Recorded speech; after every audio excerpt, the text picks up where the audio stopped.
Welcome to the REI Rookies Podcast. The Real Estate Investing Rookies Podcast, episode number 50, where we invite you to follow us on our journey towards financial freedom using the power of real estate. I'm Josh Koth. And here at REI Rookies, we believe in a couple key principles. Number one, the best way to retain information is by teaching it to others. And number two, a rising tide lifts all boats. We're not competitors, we're a community. So let's get into some real estate investing. So this week we're going to tackle the subject on how to use other people's money, otherwise known as OPM. OPM, other people's money. Now, first we need to understand why this is so important, right? Well, you have to take it back to your initial goal of why you started investing in real estate. And I'm going to generalize here, but I'm just going to use my goal, your goal, and the people that we know locally. Their goal is to have a high level of passive income. That's the pot of the gold at the end of the rainbow, right? So let's just, for round numbers, say we want to generate 10 grand a month, which is the same as making $120,000 a year gross. So in order to generate that, what do you need to have in your portfolio in real estate? I'm making some assumptions here, just to kind of use round numbers and get there. But the way we figure it is that we can make about $100 a month of cash flow for every $10,000 invested. That's kind of the returns we can typically get. So if that's the case, that multiplies out to about $1 million worth of paid for real estate or $1 million worth of equity. Whether it's that has to be the piece that's owned free and clear is about $1 million in order to spit off that much money, $10,000 a month. So not many people can write a check for $1 million worth of real estate, right? So you have to use other people's money. So that's kind of how we got there. First you start looking around, you find all your available cash. You maybe cash out some retirement. You buy properties, you're putting 20% down. You're burning through all your cash, making down payments or buying things for cash. Then eventually you run out. And chances are, for most of us, you don't have enough available cash to get to that $1 million worth of paid for real estate. So then the question is, how are you going to get to your goal? Are you going to use income from those properties you own and accumulate that to buy more? Well, for me, that strategy takes way too long. You're talking decades, right? Let's say you're halfway there, and if you were going to just use the cash flow to save up money to buy another $500,000 worth of real estate, that could take 10, 15 years, right? I mean, depending on your speed of acquisition, but that's too slow for me. So the answer is you got to use leverage. You got to use other people's money. So that's how we get to the topic. Yeah, and what's kind of interesting about this too is that when we did have our own money to work with, we were far more loose with our purse strings, to a point where you pretty much exhaust those type of resources, and then the next thing you know, now you're forced to use other people's money in some way. So one of our primary way is to collect enough money in order to make cash offers on property. Exactly. And it's funny because when you're spending other people's money, you got to make sure the deal is right, is a legit true deal, because you can't just go willy-nilly spending money on down payments if it's not going to produce, especially if you're having investors. So it makes you be more fiduciarily responsible, if that's a word. So that's good. I mean, in fact, there's some kind of real estate gurus out there that say, even if you have money of your own, you should learn how to utilize other people's money, because then it's going to force you to make even better deals. And then also you're not having to tap into your own resources, and your returns can almost be infinite at that point. And we'll get into some examples of how that could work. So in order to reach, our overarching goal of the 10 grand a month in passive income, we need to accumulate probably the $1 million worth of paid for real estate or $1 million worth of equity in that real estate. So if we don't have the money to write a check for that, we got to use other people's money. So what are the ways we can do that? What are some examples of other people's money? Well, the first and obvious one would be banks, right? Mm-hmm. You got to establish that good relationship with your bank. And before you quit your job, make sure you get pre-qualified and get that straightened out ahead of time. Yep, exactly. So banks, are probably the cheapest money out there of other people's money. So you want to maximize that, use as much of that as you can in order to acquire the amount of real estate it's going to take to reach your goals. So that's number one. The second one is hard money lenders. So those are people that are willing to lend money, and it's kind of between a bank and an individual. It can be an institution, but they are kind of free from some of the restraints of banks. They might not look at you as hard, but you're going to pay a higher interest rate. Honestly, we've never used a hard money lender, so we can't speak to that. Just do your research and you look in real estate investing Facebook groups and see who people recommend. It's kind of it's one of those areas that's a lot of sharks are swimming around in. So you got to definitely go in with eyes open, right? Yeah, it can be kind of dangerous there. So be very careful with that. Mm-hmm. But one of our favorite things as of late is the private lender. Right. And what's really interesting here is you're going to hear all kinds of different gurus talking about whether you can raise that type of capital without a deal. And then you're going to find others who talk about make sure you have your deal in hand before you go try to raise the capital. Mm-hmm. Just talking from experience, I think Josh and I would really agree that it is far, far easier for you to find the money if you have a genuine good deal. Yeah, and we actually have tried both ways. And when we started out, we thought, let's raise a bunch of money, and then we can just go out and buy deals as they pop up, right? Well, turns out that's a lot harder to do, because how do you sell it to an investor?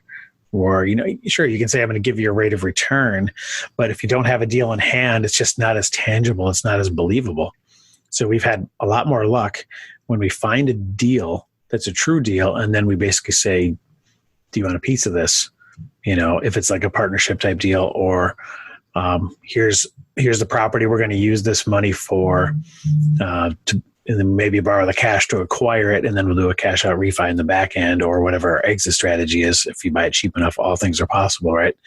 But having the tangible deal in front of them where they can drive by it, look at it, and they know the numbers, it just makes them more secure and more likely to, open up their wallets a little bit. And I think it gives you a starting point to start those conversations. Mm-hmm. You're talking about something tangible. You've run your numbers. You're confident that it is a deal. And it really comes off as a lot of gravitas there in regards to your confidence. Yeah, exactly. You want to establish that credibility.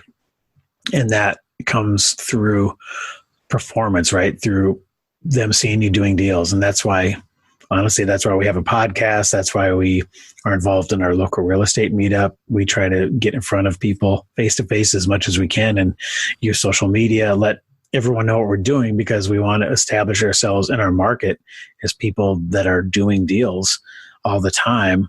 And once you have that reputation, it's not even a question, okay, these guys are going to perform. They're going to follow through on what they say. They've done it in the past. I've seen them do it for others. It's going to be no different for me. Just when you have a private lender that you're speaking with, they have to have that security, that feeling of these guys are going to actually follow through, right? Yeah, that's absolutely right. I don't think we have it in our notes here, Josh, but we should probably talk about, you already mentioned that you got to get in front of some people so that you can find some of these private lenders. But let's go through a couple of examples as to how to get in front of some of these people. And we always keep talking about our local real estate investing group, Mm-hmm. But we're also members of Master Networks. So we're both in different chapters that we're talking to on a regular basis. Yep. Any of those local networking groups. I'm in one called Inspire Networkers too. That's more of a local version of a networking group. Get in front of as many people as you can per week, right? And just tell everyone what you do. And it's going to make it a lot easier. Also, just think about who do you know that might have a high net worth or might have some cash sitting on the sidelines maybe a slightly older individual who's accumulated some money over their lives, and they are probably not getting a great rate of return on that money. And the key thing to remember is that you're the one that has the thing of value. You're the one that is bringing either a profit, if you're going to do like a partnership where you split the profits, or give them a higher rate of return than they're getting. You're the one with the deal, with the precious diamond, right? So they should be chasing you, asking to be a part of that, rather than you with your hand out begging for money. You have to make sure you get your mindset right and flip that switch in your head that you're the one that has a thing of value. Because if they could put their money somewhere else and make more, they would, right? So you're giving them that ability to make a higher rate of return. Yeah, that is a big mindset shift. If you have some friends and family in your life and you're not sharing what you're doing, and I'm going to even go a step further. You shouldn't assume the wealth of anybody around you. You would be surprised at who might be sitting on money that isn't being utilized in some way.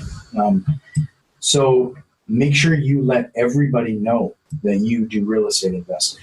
And just think, if they have their money sitting in a CD or something, let's say they're real conservative financial people and their money's in a CD getting 1% or 2% or less, and you have the ability to double, triple that, quadruple that possibly. Every market's different, every situation's different, but to increase their rate of return significantly, and they trust you, that's the important thing too. And that's why it's so crucial to make sure you take care of these relationships. You need to be able to perform on the deal as stated. So if you tell somebody, you're going to pay them back in a month, 6 months, a year, whatever the terms of the deal you make, you need to make that deadline or earlier. If you can exceed that deadline, even better, because they're going to be like, wow, they're going to be impressed that you made it happen even quicker than you stated. And let's say, you predicted a certain rate of return. If you could exceed that a little bit too, give them a little bit more, they're going to be that much more likely to just turn right around and say, hey, keep the money in the game. Let's just let it ride, find another deal. They're going to kind of get addicted to those returns, and they're going to want to just keep the money rolling.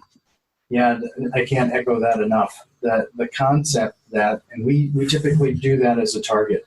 If there is any kind of private money involved, we either try to return the money sooner than expected, or exceed their expectations in their return.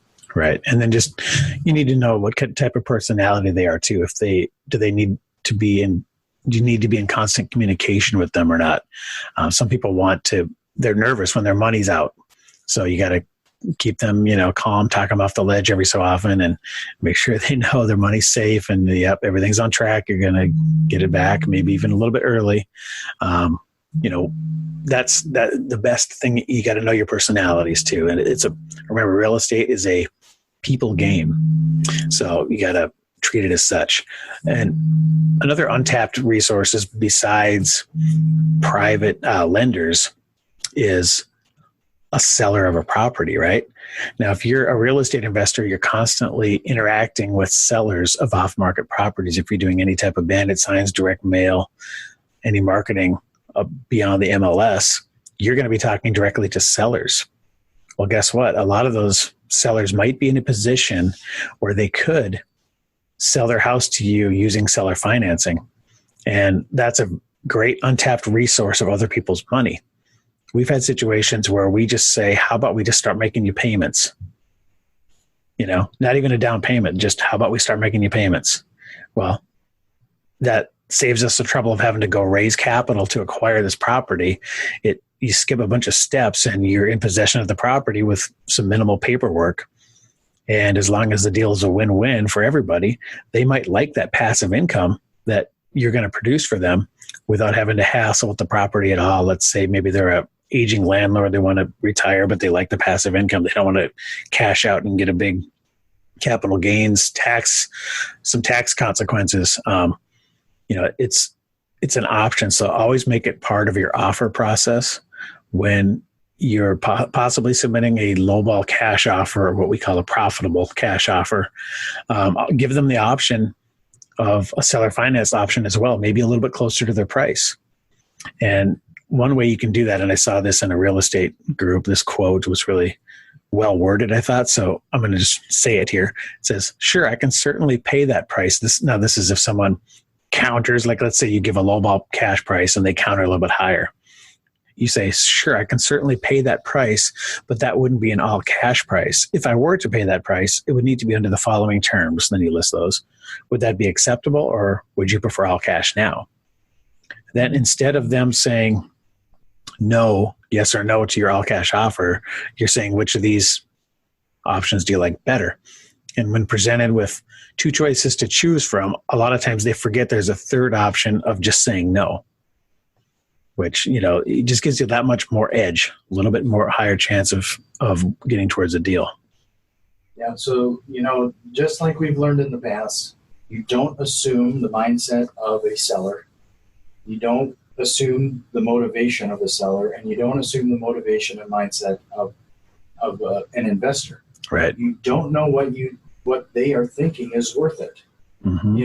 There's when you're talking to a private investor, you're not the one proposing the terms.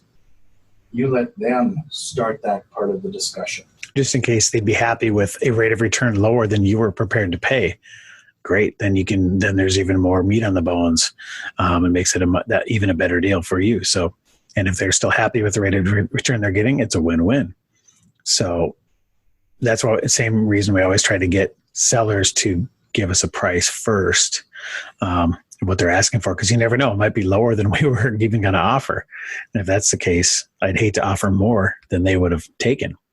So one exercise that's important to learn how to do is when you're speaking to sellers, think of ways that you could structure a deal. Let's say they want $100,000 for their house. Let's say you're willing to pay $75,000 as a lowball cash offer. They want 100. Well, could you pay 100? A lot of times people will just say, no, I can't. That's too much money for that property. Well, if it cash flows during the entire time of the term of the agreement, who cares, right? I mean, the whole goal is to pick up passive income, cash flowing properties. So as long as your payment is low enough, it almost doesn't matter what you pay ultimately for the property if it's cash flowing the whole time. So think of ways you could structure that deal. And how we figured this out is, let's say the place rents for $1,000. We typically figure debt service is going to be around 40% of that. So any scenario where your payment to the seller is $400 or less, that property is probably going to cash flow.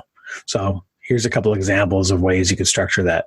$20,000 down, $80,000 carried for 20 years at 3% with a payment of $379.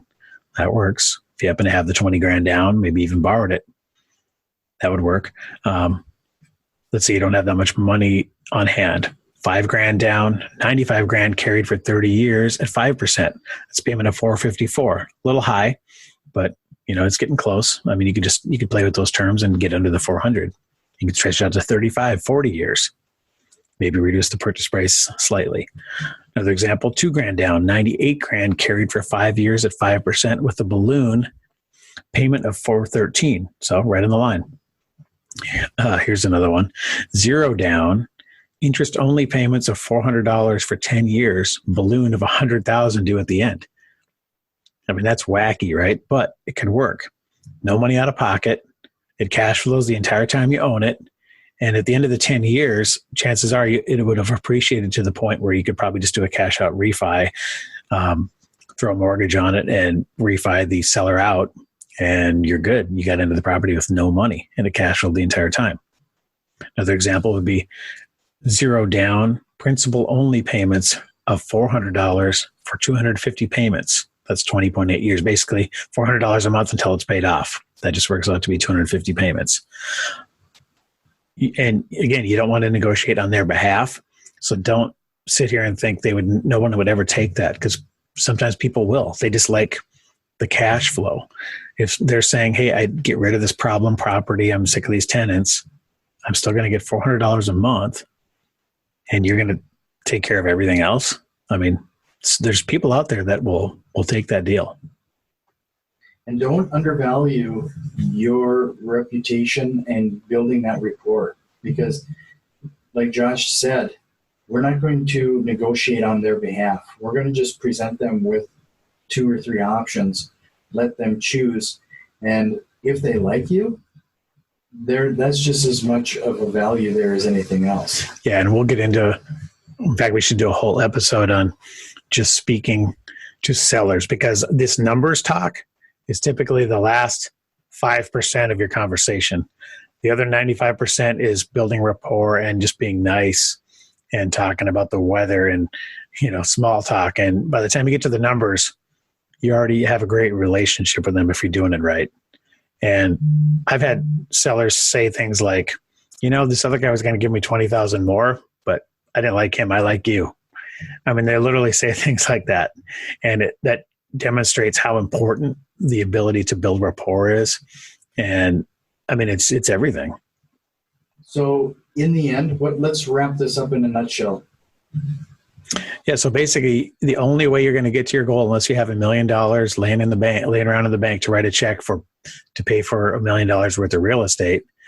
The only way you're going to get there is by the use of leverage, using other people's money. So it's an important skill to develop and figure out ways you can structure deals, figure out all the options out there of using other people's money and pursuing them all and getting good at them all until you reach your goal. Yeah, this kind of reminds me, and we talked about this earlier, of part of the Millionaire Real Estate Investor by Williams. Gary Keller. Yep. Gary Keller. I'm thinking Keller. Gary Keller, where he talks about this book right here. In order to earn $1 million, you need to first buy $1 million, and then own $1 million, and then earn $1 million. All right. So acquisition is always your first. Well, and actually, the first part is think a million, right? Think like a millionaire. Okay. So mindset, as we've stated many times, is so crucial. But then the phase we're in is the acquisition phase. So that's where we're aggressively, and that's where most people are going to be. That's where, all the progress is made is during the acquisition. And it's a lot easier to rearrange debt and, arrange things and mortgages and things and balloon payments and everything else. It's a lot easier to rearrange that on things you already own than it is to find another true deal out there. So if you can acquire things and make it happen through the use of all these creative ways of using other people's money, you want to put all these to work. So, and then with that, we'll move on to the Coach's Corner. And you had some information from the Rich Dad Network, right? Yeah, basically, Robert Kiyosaki, I think he wrote a book called OPM, Other People's Money, but I posted a link, and we'll put it in the show notes here, to a blog post about the fundamental, or it's Rich Dad Fundamentals, OPM, Other People's Money. And let's read a little quote from it here. It says, OPM is a fundamental concept of Rich Dad and a sign of high financial intelligence. By using both good debt and OPM, you can dramatically increase your return on investment, and you can achieve infinite returns. You can even achieve infinite returns. I mean, there you go. Yeah, we just take a second about the infinite returns. When you acquire a property with all cash, and then you can extract every penny that you put into it. Now you're holding a property without any money out of your pocket. I don't think there's a better high. That's right. Very crucial. Very good. So, as always, if you have any questions or thoughts for us, please shoot us an email at info@reirookies.com. Shoot it on over to iTunes and subscribe, rate, and review the podcast. Look us up on Facebook or Twitter at REI Rookies.